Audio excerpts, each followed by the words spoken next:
Resume debate. The Honourable Parliamentary Secretary to the Minister for Innovation, Sciences and Industry. Very much, Mr. Speaker and honourable members. Thank you for giving me the opportunity to speak to Bill C34, an act to amend the Investment Canada Act. Today, the House of Commons will vote unanimously to support this bill's objectives. This bill was studied at the Standing Committee on Industry and Technology, and we encourage those members to send this bill to the Senate for their consideration. You all know very well that this legislation plays an important role in our economy and that it helps in making Canada a destination of choice for foreign investments. This legislation ensures that there are favourable conditions for a trade based on stable regime and clear regulation. This legislation encourages economic growth and employment. The legislation allows for a government intervention only if an investment would harm Canada's national security. C34 allows the government to act rapidly if the circumstances require it, and this is exactly what we intend to do with these proposed amendments. In fact, it is clear that the time has come to modernize the ICA and ensure Canada is aligned with the rest of the world. Our industry remains one of the most dynamic in the world, but as you all know, Canada is facing unprecedented geostrategic challenges and national security issues. Canada's foreign investment regime must adapt to the speed of innovation. In recent years, intangible assets in the knowledge economy like intellectual property and data have grown in importance in defining Canada's economic strength, and at the same time pose new challenges in terms of how these are to be managed to ensure that the benefits accrue to Canada and Canadians. Our government recognizes the value of the intangible economy, its growth, and the relevant opportunities for all Canadians. These new innovations are driving new ways of doing business and with huge opportunities for Canadians. Our government will support this growth as it helps drive Canada's economy and supports highly skilled, well-paying jobs.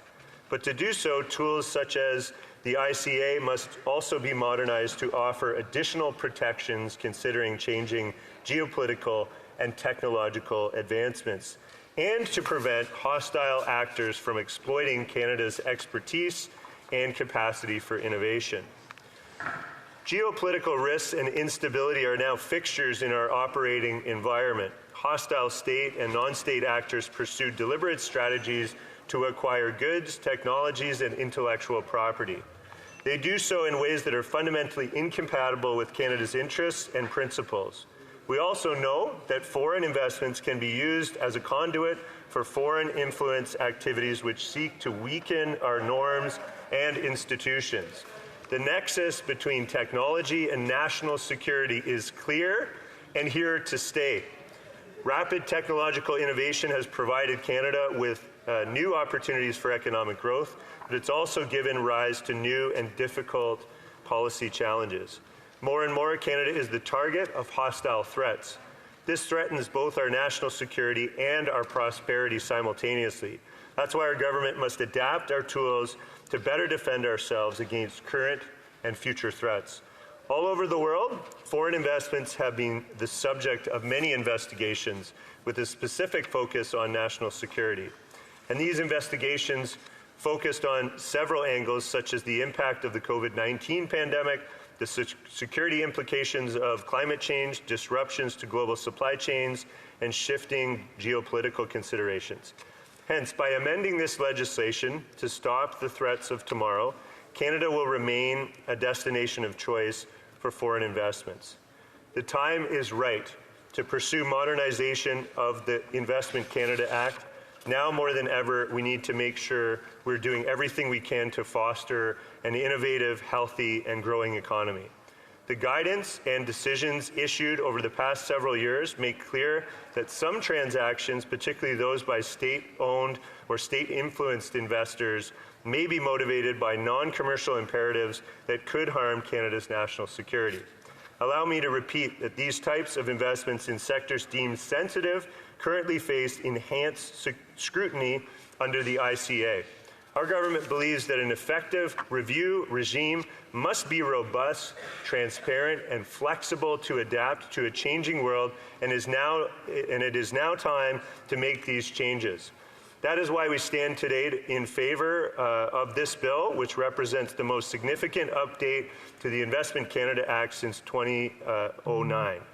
We are making important moves now to review and modernize key aspects of the Act while ensuring that the overarching framework to support needed foreign investment to grow our economy remains strong and open.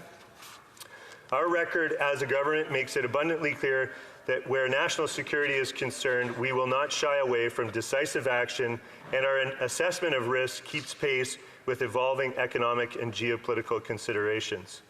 The ICA already gives us much of the authority we need to intercede and address national security risk that can arise from foreign investment. These amendments build on the solid foundation and will improve the mechanics around the national security review of investments. Now is the time to act decisively so we can make sure that Canada will continue to gain the economic benefits of investments while strengthening our ability to address threats to our country and ensure its future prosperity. It's clear to everyone that the proposed amendments for Bill C34 will ensure an important equilibrium. They will protect Canadians and Canadian enterprises while making sure that investors will continue to view Canada as their first destination of choice. Thank you, Mr. Speaker. Questions et commentaires. L'honorable député de Sarnia-Lambton. Mr. Speaker, and thank you for the member opposite speech. One of the things that's happening in Canada is hundreds of millions of dollars of investment are leaving the country because we don't have a competitive landscape here. We have higher taxes, carbon tax 1.0, 2.0. We have long approval processes in our regulatory process and uncertainty. So why wasn't any of that put into this bill when we see that we have to give away $31 billion to incite people to come to Canada and open up a business? L'honorable secrétaire parlementaire. Thanks to the honourable member for the question. I mean, the amendments to this Act are really designed to ensure national security and Canadian interests are reflected in the Act, so that when foreign investment is coming into the country, and we've actually seen quite a significant amount of that coming into Canada in recent years, that it will be subject to a national security review. And I think giving the minister the powers and authorities to be able to react and trigger those reviews are extremely important to protect our national interests. Questions et commentaires. L'honorable député de Laurentide-Labelle. The honourable member for Laurentide-Labelle. My question is very simple, because we sat together for months on the Procedure and House Affairs Committee, and given everything we learned about the inefficient steps, the ineffective steps that have been taken to counter foreign espionage and so on, and to protect our industry and so on, could he go by the findings that we made in recent months to make sure that this amendment and that the bill are indeed effective? The Honourable Parliamentary Secretary. Proposed by this side of the House are designed to ensure that the bill is consistent. They're amendments that were actually sub-amendments in our committee put forth by the Conservative Party and the NDP. So in essence, the amendments we're making are to ensure that the bill is consistent. I agree with the honourable member that our work on the Procedure and House Affairs Committee on tackling foreign interference in Canada,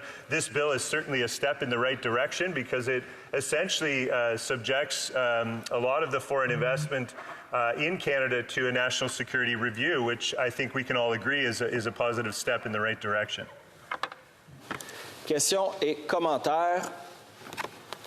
L'honorable député de Mission-Matsqui, Fraser Canyon. Thank you, Mr. Speaker. I'd like to clarify two specific amendments that were actually rejected by the government. Regarding Section 15A, we wanted to list specific sectors necessary to preserve Canada's national security rather than the systematic approach put forward that was recommended by the public servants.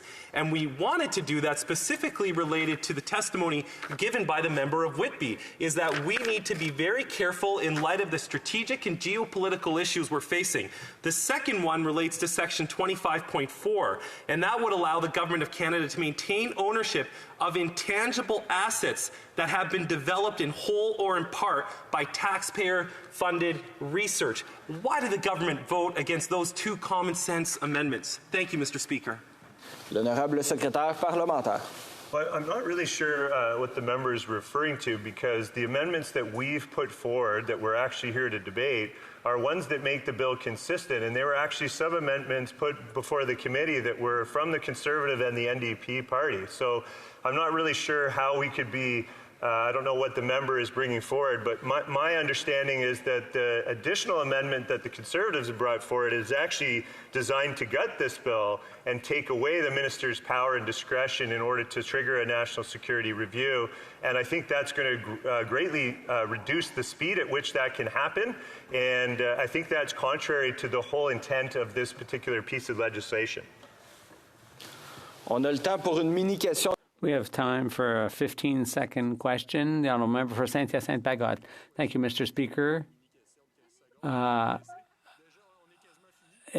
almost done here. It's hard to ask such a short question. So we commend improvements to the bill, but how is it that the rules are still so slack? The Honourable Parliamentary Secretary, in 15 seconds. You won't be surprised, Mr. Speaker, that unfortunately I disagree with the Honourable Member that this is slack. I don't think that's the case. I think that this is actually a very strong piece of legislation that was agreed to by committee members.